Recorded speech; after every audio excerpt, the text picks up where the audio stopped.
दोस्तों, हरियाणा में हुए विधानसभा चुनाव के परिणाम आने के बाद हरियाणा विधानसभा चुनाव में बीजेपी को बहुमत तो मिल गई, लेकिन पार्टी में सीएम पद को लेकर विवाद थमने का नाम नहीं ले रहा।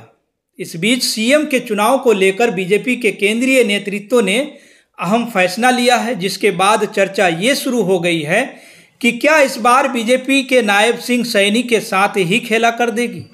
तो क्या है ये पूरा मामला, जानने के लिए केएनई न्यूज़ के साथ बने रहिए, वीडियो को अंत तक ज़रूर देखिएगा। दोस्तों, हरियाणा में बीजेपी के सामने सरकार बनाने का संकट खड़ा हो गया है। पार्टी को चुनाव में बहुमत मिला है, लेकिन सीएम पद को लेकर खींचतान मची हुई है।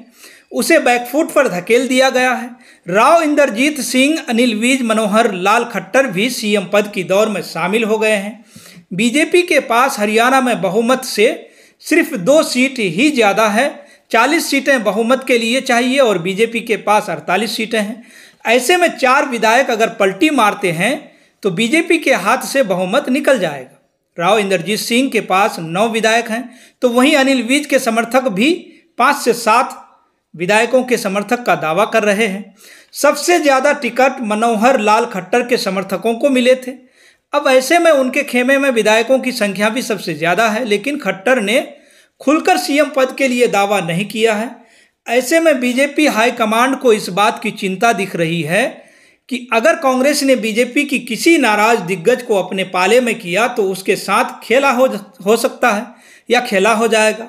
और इसी के चलते हाईकमांड ने एक फैसला लिया कि गृह मंत्री अमित शाह को ऑब्जर्व के तौर पर हरियाणा भेजा गया। अमित शाह के साथ एमपी के सीएम मोहन यादव को भी पर्यवेक्षक बनाया गया है।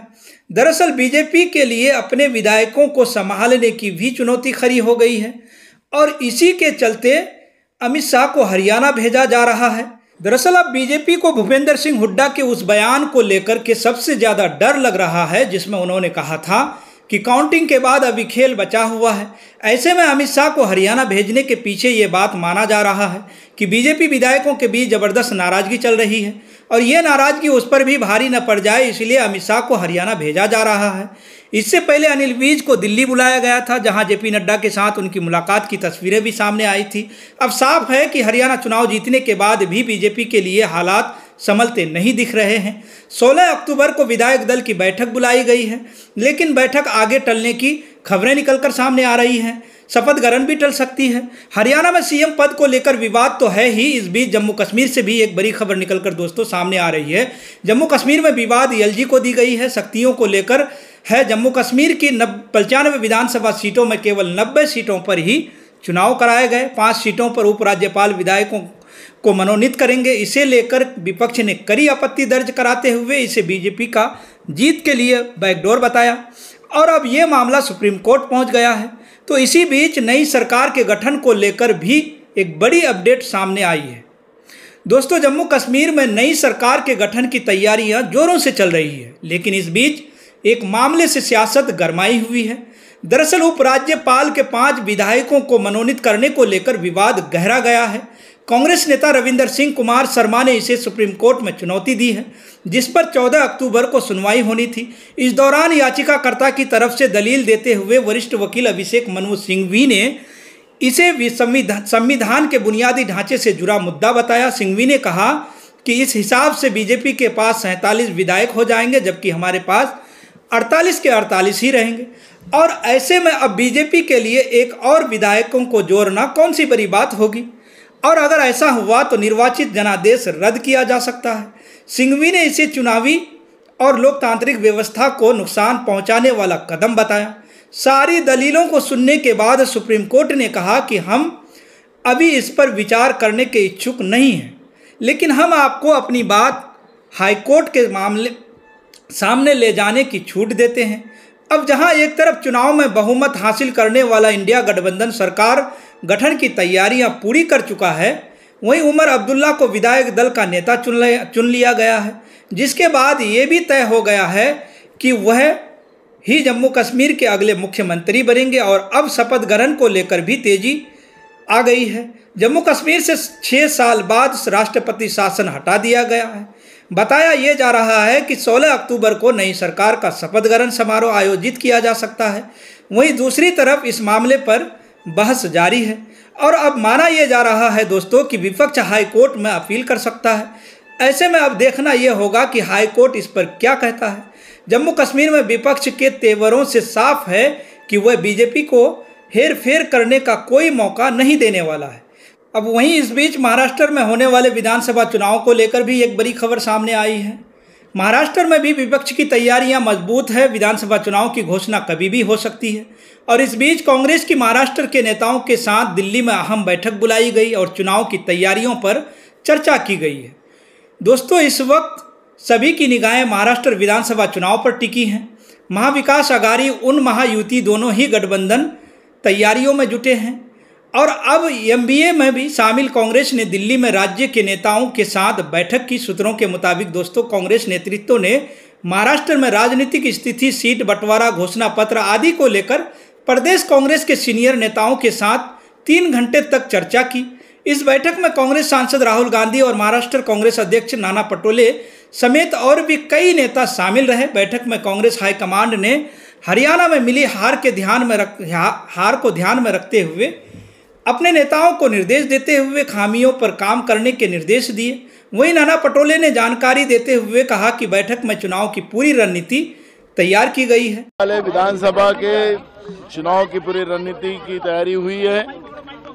अलायंस हमारा महाविकास आघाड़ी का वो ही हम सामने लेके जाएंगे और महाराष्ट्र में हम लोग कोई भी हालत में कितनी भी गंदी नीति जो बीजेपी बार बार राजनीति में करती है उस रणनीति को हम तोड़कर महाराष्ट्र में महाविकास आघाड़ी की सरकार बनाएंगे। सीट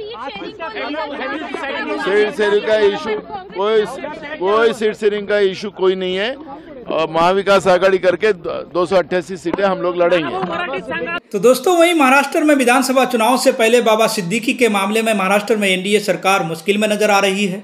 तो मुश्किलें वक्फ बिल को लेकर भी बढ़ती जा रही है। मोदी सरकार का वक्फ बिल में संशोधन का प्रस्ताव उधम में लटक गया है। जेपीसी के एक के बाद एक सारी ही बैठकें बेनतीजा होती जा रही है और अब वक्फ बिल पर जेपीसी की एक और बैठक हुई। दोस्तों, सोमवार को वक्फ संशोधन विधेयक पर जेपीसी की बैठक हुई। इस बैठक का सभी विपक्षी सांसदों ने एक साथ बहिष्कार कर दिया। बहिष्कार करने वालों में कांग्रेस के गौरव गोगोई और इमरान मसूद, द्रमुक के ये राजा, शिवसेना यूबीडी के अरविंद सावंत, एआईएमआईएम के असुद्दीन अवैसी, समाजवादी पार्टी के मोहिबुल्ला और आम आदमी पार्टी के संजय सिंह शामिल रहे। इन सांसदों ने आरोप लगाया कि जेपीसी का पैनल नियमों के मुताबिक काम नहीं कर रहा है। सांसदों ने आगे कहा कि कर्नाटक राज्य अल्पसंख्यक आयोग और कर्नाटक अल्पसंख्यक विकास निगम के पूर्व अध्यक्ष अनवर मनी पादरी का प्रेजेंटेशन वक्फ विधेयक के बारे में ही नहीं है। इसके बाद विपक्षी सांसदों ने अपने अगले कदम पर चर्चा के लिए एक अलग बैठक बुलाई। बैठक में सांसदों ने वक्फ विधेयक पर जेपीसी के बारे में अपने सभी मुद्दों पर चर्चा करने के लिए लोकसभा अध्यक्ष से संपर्क करने का फैसला किया है। बताते चलें कि इस बीच केरल कैबिनेट भी वक्फ संशोधन बिल पर प्रस्ताव लाने की तैयारी कर ली है, जिसे विधानसभा से कभी भी पास किया जा सकता है। जेपीसी के बहिष्कार को लेकर यह बैठक चर्चा का मुद्दा बन गई है। तो वहीं उत्तर प्रदेश के बहराइच की घटना को लेकर भी एक बड़ी खबर सामने निकल कर आ रही है। उत्तर प्रदेश के बहराइच में सांप्रदायिक तनाव में हिंसा का रूप ले लिया है, जिसे लेकर योगी सरकार बुरी तरह से घिर गई है। प्रदेश की कानून व्यवस्था सवालों के घेरे में है।